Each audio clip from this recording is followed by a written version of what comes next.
Les Actes des Apôtres, chapitre 24. 5 jours après, arriva le souverain sacrificateur Ananias, avec des anciens et un orateur nommé Tertulle.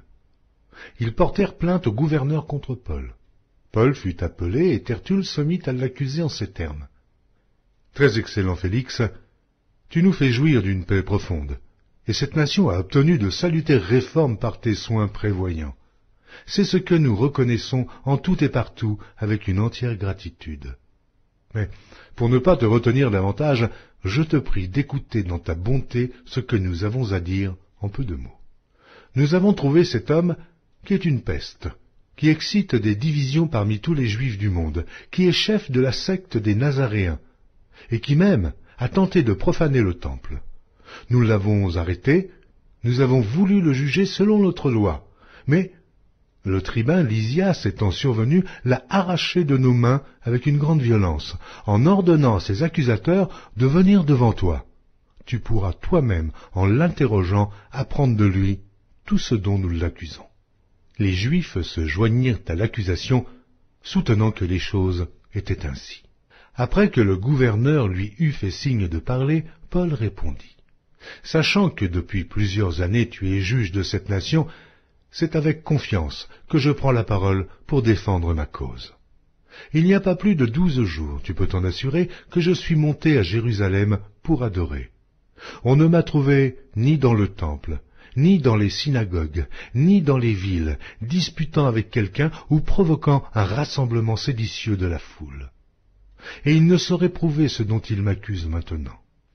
Je t'avoue bien que je sers le Dieu de mes pères, selon la voie qu'ils appellent une secte, croyant tout ce qui est écrit dans la loi et dans les prophètes, et ayant en Dieu cette espérance, comme ils l'ont eux-mêmes, qu'il y aura une résurrection des justes et des injustes.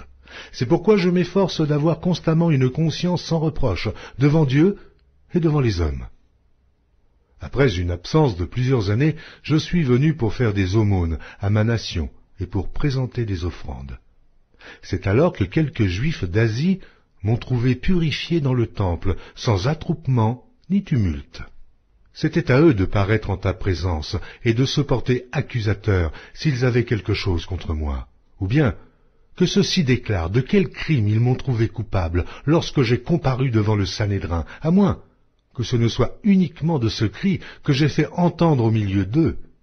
C'est à cause de la résurrection des morts que je suis aujourd'hui mis en jugement devant vous. » Félix, qui savait assez exactement ce qui concernait cette doctrine, les ajourna en disant « Quand le tribun Lysias sera venu, j'examinerai votre affaire. » Et il donna l'ordre au centenier de garder Paul, en lui laissant une certaine liberté et n'empêchant aucun des siens de lui rendre des services. Quelques jours après, Félix vint avec Drusille, sa femme, qui était juive, et il fit appeler Paul. Il l'entendit sur la foi en Christ. Mais comme Paul discourait sur la justice, sur la tempérance et sur le jugement à venir, Félix, effrayé, dit « Pour le moment, retire-toi. Quand j'en trouverai l'occasion, je te rappellerai. » Il espérait en même temps que Paul lui donnerait de l'argent. Aussi l'envoyait-il chercher assez fréquemment pour s'entretenir avec lui. 2 ans s'écoulèrent ainsi, et Félix eut pour successeur Porcius Festus. Dans le désir de plaire aux Juifs, Félix laissa Paul en prison.